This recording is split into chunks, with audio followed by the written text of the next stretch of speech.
That's an interesting question. I thought that was passé. I thought these things were gone. No.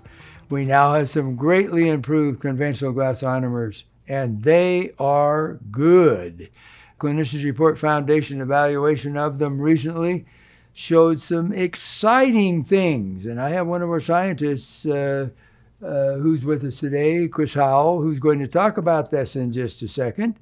And he's going to state, I'm sure, the fact that true glass ionomer, not resin modified, they're both good, but true glass ionomers, if you go to that CR report you're observing right there, go to cliniciansreport.org and pull up the one on glass ionomer, and you will see this is the only material we've tested over 43 years that actually sealed the margins. Certainly not composite and all those things. Two major brand names, Chris will tell you about them, Equia Forte and Keetac Universal, but many, many others. Chris, definitely. Tell us what's happened with glass ionomer and why it's important now. Well, Gordon, thank you. One of the primary reasons we wanted to look at glass ionomers as a restorative material, especially dentin restorative material, was because of the difficulties, right, that we're currently experiencing with degrading bond margins over time with our resin systems. And there's been a ton of research that's gone on that shows that these systems are difficult to get fully, impregnated in the hybrid layer, and because of that, over time, the acidity typically will activate these enzymes called matrix metal proteinases that will then turn around and target the collagen fibrils in the network, causing, again, further degradation of the bond interface. And we wanted to find something that was either MMP inhibiting or really didn't cause them to activate in the first place. And that's why we wanted to look at glass ionomer, and it does. And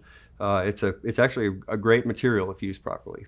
And here is a slide. Would you talk to this slide and tell us why that might be a good alternative?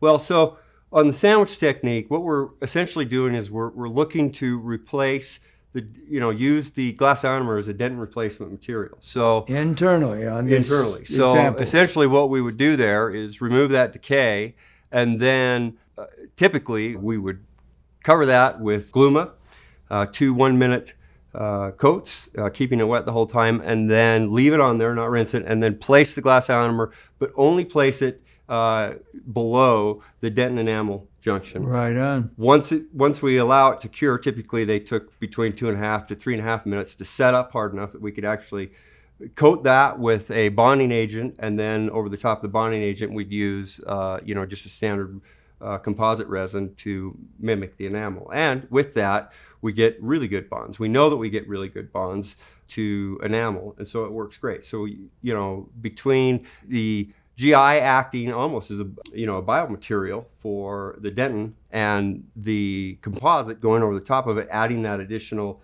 aesthetic value as well as the material property strengths that we look for in a restorative material, it's kind of a best of both worlds situation. We should be doing it. And some will say, well, how does the fluoride get out? I put composite over it.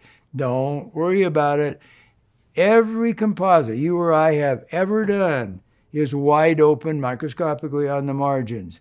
And the little ions coming out of there, submicron, don't worry about it. The fluoride gets all around the periphery very, very easily. Well, really, again, as a dentin restorative material, we're not really concerned about fluoride leaching into the oral cavity. What we're concerned about is fluoride leaching into the internal affected dentin. Internal, and giving an inhibitory zone around the margins too. Yep.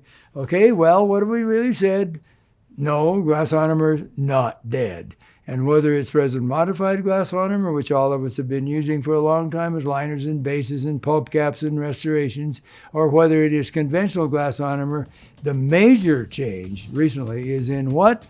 Conventional glass ionomer enhanced. Go for it. Thanks for being with us. Join us next week.